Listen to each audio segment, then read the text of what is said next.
السلام علیکم، کیسے ہیں آپ؟ رمضان بہت بہت مبارک ہو آپ کو۔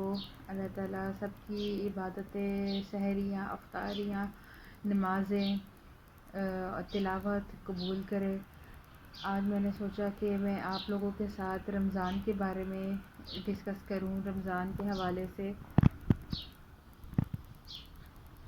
کہ رمضان ہمارے لیے کیا ہے، روزے کی فرضیت آپ سے میں بیان کروں انشاءاللہ۔ اگر آپ کو میری یہ کنٹینٹ اچھے لگیں، میری ویڈیو اچھی لگے گی، میرے بیان اچھے لگیں تو آپ مجھے لازمی بتائیے گا، تو انشاءاللہ میں پھر ڈیلی رمضان میں ڈیلی کے بیس پہ میں کسی نہ کسی ٹاپک پہ تھوڑا سا میں آپ لوگوں سے شیئر کیا کروں گی، اسلام کے حوالے سے، اسلامی مسائل کے حوالے سے، ٹھیک ہے۔ ابھی میں آپ سے روزے کے بارے میں شیئر کرتی ہوں کہ روزے کی فرضیت کا مقصد کیا ہے۔ روزے کی فرضیت کا مقصد کیا ہے، روزہ کن باتوں سے ٹوٹ جاتا ہے، ٹھیک ہے۔ میں آپ کو بتاتی ہوں کہ آپ صلی اللہ علیہ وآلہ وسلم کا بیان ہے کہ اے ایمان والو، تم پر روزے فرض کیے گئے ہیں جیسے اگلوں پر فرض ہوئے تھے کہ کہیں تمہیں پرہیزگاری ملے۔ مطلب کہ ہم پر روزے اسی لیے فرض کیے گئے ہیں کہ ہم میں تقوی آئے، ہم میں صبر آئے، ہم میں برداشت آئے۔ روزے کی فرضیت کا مقصد تقوی، پرہیزگاری ہے۔ جو انسان مقصد حیات، جو انسان کا جو ہے ایک کہہ دیں کہ مقصد حیات بھی ہے، انسان اس دنیا میں آ کر اس کی رنگینیوں میں کھو جاتا ہے، ٹھیک ہے۔ اس کی رنگینیوں میں مطلب گھر کے کام کر لیے، دنیا داری دیکھ لی، بچوں کو دیکھ لیا اور دنیا کے مسائل میں کھو گیا، تو انسان کی وہ روٹین نہیں رہتی نماز کی، قرآن پاک کی، ہر چیز کی، عبادت کی۔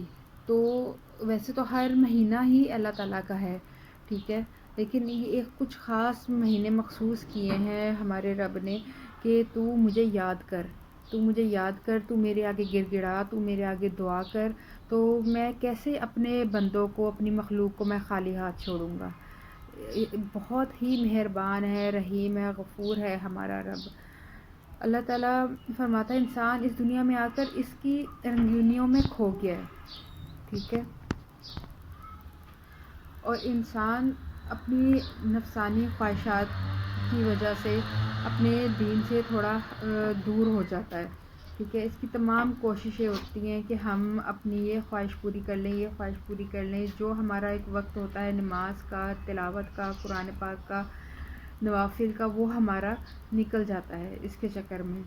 تو اسی لیے کچھ مہینے اللہ تعالیٰ نے مخصوص کیے ہیں کہ تو صرف مجھے یاد کر، ٹھیک ہے۔ کہتے ہیں کہ اللہ رمضان میں شیطان کو باندھ دیتا ہے، بالکل ٹھیک ہے کہ جیسے ہی رمضان شروع ہوتا ہے، جو نہیں بھی نماز پڑھتا اس کا دل کرتا ہے ہم وضو کریں، ہم نماز پڑھیں، ہم قرآن پاک کی تلاوت کریں۔ ایک لالچ ہوتی ہے کہ نہ جلدی جلدی ہم نے وضو کیا ہوا تو ہم یہ نماز بھی پڑھ لیں، ساتھ ہی ہم تسبیح بھی کر لیں، ساتھ ہی ہم قرآن پاک بھی کر لیں۔ یہ بہت ہی خاص اللہ کا کرم ہے اپنے بندوں پر۔ اچھا، جب روزے کی حالت میں بندہ کماتا ہے اور مطلب جو بزنس کی طرف لوگ ہیں، جو کمانے کے لیے نکلتے ہیں، ان کے ذہن میں یہ فطور نہیں آتا کہ ہم کسی سے بے ایمانی کر لیں، کوئی دو نمبری کر لیں۔ وہ حلال کمانے کی کوشش کرتے ہیں کہ نہیں یار، جو ہم نے دو نمبر طریقے سے تھوڑا سا کمانا ہے، ہم وہ اس دفعہ ابھی رہنے دیتے ہیں۔ تو روزے کی حالت میں اللہ تعالیٰ جو ہے حلال کھانا پینا حکم الہی کی تکمیل میں ترک کر دیتا ہے۔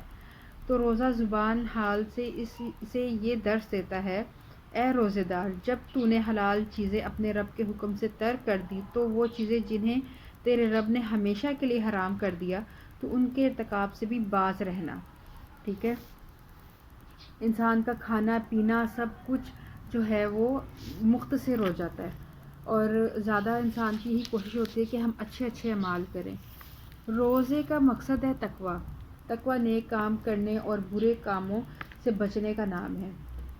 اس لیے آپ صلی اللہ علیہ وآلہ وسلم ہمارے پیارے نبی نے فرمایا، جو روزے دار بری بات کہنا اور برے کام کرنا نہ چھوڑے، اللہ تعالیٰ اس کے بھوکے پیاسے رہنے کی کچھ بھی پرواہ نہیں کرتا۔ کہ تم اللہ کے دیے ہوئے اعمال کی پرواہ نہیں کرو گے، ٹھیک ہے، تو وہ کیوں تمہارے اس کہہ دو کہ یہ فاقہ ہی ہوا نا کہ آپ نماز نہیں پڑھے، قرآن نہیں پڑھے، اچھا مال نہیں کرے، وہی چغلی غیبت نفسان اپنے ذہنی جو شیطان ہمارے ذہن میں ہے وہی جو کہہ رہا ہے وہ سب کچھ ہم کر رہے ہیں، ٹھیک ہے، فلمیں دیکھ رہے ہیں، گانے سن رہے ہیں، اور یہ سب کچھ کر رہے ہیں، اور پھر افطاری کے ٹائم بیٹھ جاتے ہیں ہم اللہ سے دعا کرنے. تو ایسے تو نہیں ہوتا نا، جب تک انسان کچھ کرے نہیں تو اسے اس کا اجر کیسے ملے گا.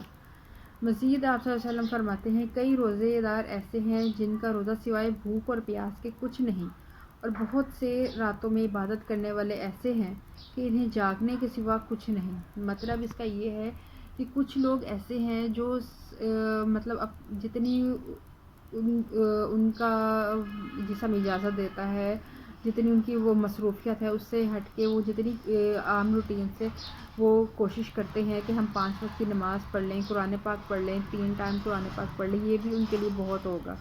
اور کچھ لوگ ایسے ہوتے ہیں جو ساری رات مطلب سحری تک وہ تہجد پڑھتے ہیں، نوافل پڑھتے ہیں، تلاوت کرتے ہیں، تسبیح کرتے ہیں. کہ کچھ لوگ ایسے بھی ہیں وہ اللہ کے کچھ خاص ہی بندے بن جاتے ہیں. تو اب میں آپ کو بتاتی ہوں کہ ہمیں نہیں پتہ ہوتا کہ ہم کس چیز سے ہمارا روزہ مکروہ ہو جائے گا، کس چیز سے ہمارا روزہ ٹوٹ جائے گا. دانتوں میں کوئی چیز چنے کے برابر بھی اگر پھنس گئی ہے نا، مطلب کوئی بڑی چیز ہے، دانے دار چیز ہے بڑی، وہ پھنس گئی ہے، اسے نگل لیا آپ نے، ٹھیک ہے، گلے میں لے گئے ہو، اندر لے گئے ہو، تو آپ کا روزہ اسے کہہ دے کہ مکروہ ہو سکتا ہے. اور اگر آپ کو الٹی آئی ہے، قے آئی ہے آپ کو، تو اس سے نہیں ہوتا، وہ تو ہمارے اندر سے ایک چیز نکلی ہے نا. پھر ہے آنسو یا پسینہ منہ میں چلا جائے، اس کا نمکین پن منہ میں چلا جائے، تو اس سے بھی یہ ہوتا ہے کہ ہمارا روزہ جو ہے وہ ٹوٹ جاتا ہے. اگر دانتوں سے خون نکلے اور اس کا ذائقہ حلق میں محسوس ہوتا ہے تو بھی روزہ ٹوٹ جاتا ہے. کلی کرتے ہوئے پانی گرگرا نہیں کرنا، مطلب اگر وہ حلق میں لے جانا، ٹھیک ہے، اس سے بھی روزہ ٹوٹنے کا خطرہ ہوتا ہے. کہ ایک چیز آپ کو پتہ ہے، آپ سمجھدار ہو، بالغ ہو، آپ شعور رکھتے ہو، تو آپ روزہ رکھ رہے ہو نا، تو آپ کو یہ بھی پتہ ہوگا کہ پانی اگر حلق میں چلا گیا تو اس سے بھی روزہ آپ کا ٹوٹ سکتا ہے. اور ہے اگر کھانے پینے کے دوران سحری کا وقت ختم ہو جائے تو نوالا اگل یعنی کہ آپ کے گلے میں رہ جائے، ٹھیک ہے، تو اس سے روزہ نہیں ٹوٹتا. کہ وہ آپ نے پہلے سے کھایا ہوا ہے اور پہلے سے آپ کے منہ میں اور وہ چلا گیا اور ادھر سے روزہ ختم ہو رہا ہے، تو آپ نے بس فٹافٹ وہ نگلنے کی کوشش کرنی ہے، ٹھیک ہے.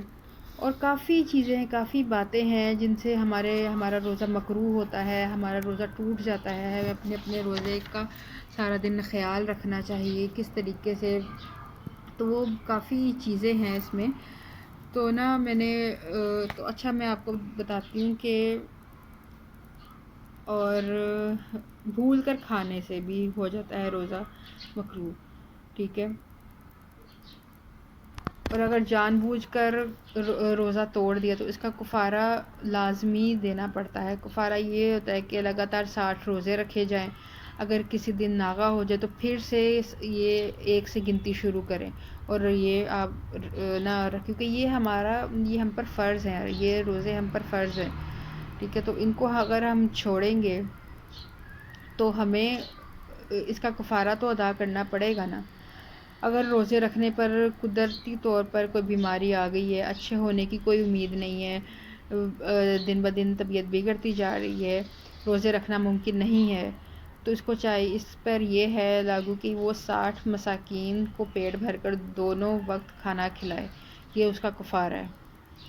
یا پھر کسی مسکین کو صدقہ فطر وغیرہ کے برابر، یعنی کہ جو فطرانہ ہوتا ہے اس کے برابر جو ہے نا اسے وہ دے دی جائے، رقم پیسے دے دیے جائیں اسے. اور کافی اس میں مطلب رمضان کے حوالے سے، روزے کے حوالے سے ہے. تو بس میرا دل کیا کہ میں آج آپ لوگوں سے یہ شیئر کروں رمضان کے حوالے سے کہ ہمیں کن کن باتوں کا خیال رکھنا چاہیے اور کن چیزوں سے ہمیں پرہیز کرنا چاہیے. اور جو ہمارا ذہن کہتا ہے وہ ہمارے ذہن پہ ہے، تو ہمارا نفس جو ہے وہ ہمارے کنٹرول میں نہیں ہے. تو ہمیں اللہ تعالیٰ ہمیں ہمت دیتا ہے، ہمارے دل میں یہ بات ڈالتا ہے اور خوف ڈالتا ہے اپنا کہ نہیں، جو تیرا ذہن کہہ رہا ہے وہ ٹھیک نہیں ہے، اگر وہ تیرے روزے کے اگینسٹ بات ہے تو وہ ٹھیک نہیں ہے، تو آپ وہ نہ کریں۔ اگر آپ کا دل کہہ رہا ہے کہ آپ وضو نہ کریں، آپ اٹھیں، آپ اٹھ کر اسی وقت وضو کریں۔ وضو کریں گے تو آپ کا نماز پڑھنے کا بھی دل کرے گا، آپ کا قرآن پاک پڑھنے کا بھی دل کرے گا، آپ کا کوئی کلام پڑھنے کا بھی دل کرے گا، آپ کا کوئی دینی کتاب پڑھنے کا دل کرے گا۔ تو بس یہ تھا آج کا میرا چھوٹا سا ایک ٹاپک روزے کے حوالے سے۔ میرا دل کیا کہ میں آپ لوگوں کے ساتھ تھوڑا سا ڈسکس کروں، ٹھیک ہے۔ اگر آپ لوگوں کو میری یہ ویڈیو اچھی لگے تو مجھے لازمی بتائیے گا، انشاءاللہ میری کوشش ہوگی کہ میں ڈیلی بیس پہ رمضان میں آپ سے اسلام کے حوالے سے کسی نہ کسی ٹاپک پہ میں آپ سے بات کروں، ویڈیو میں آپ لوگوں سے شیئر لازمی کروں، ٹھیک ہے۔ تو بس دعاؤں میں یاد رکھیے گا، اور اللہ تعالیٰ سب کے روزے قبول کرے، ہمت دے، صحت دے، اور نمازیں قبول کرے، قرآن پاک پڑھنے کی توفیق دے۔ ہمیں بھی دعاؤں میں یاد رکھیے گا، میں لازمی آپ لوگوں کو۔ تو انشاءاللہ پھر ملتے ہیں نیکسٹ ویڈیو میں، نیکسٹ ویڈیو کے ساتھ، نیکسٹ ڈسکشن کے ساتھ۔ تو تب تک اپنا بہت سارا خیال رکھیے گا، دعا میں یاد رکھیے گا۔ اگر میرے چینل پہ نیو ہے تو میرے چینل کو سبسکرائب کیجئے، اور اگر ویڈیو اچھی لگے تو اسے لائک ضرور کیجئے، ٹھیک ہے۔ ملتے ہیں پھر نیکسٹ ویڈیو میں، تب تک کے لیے اللہ حافظ۔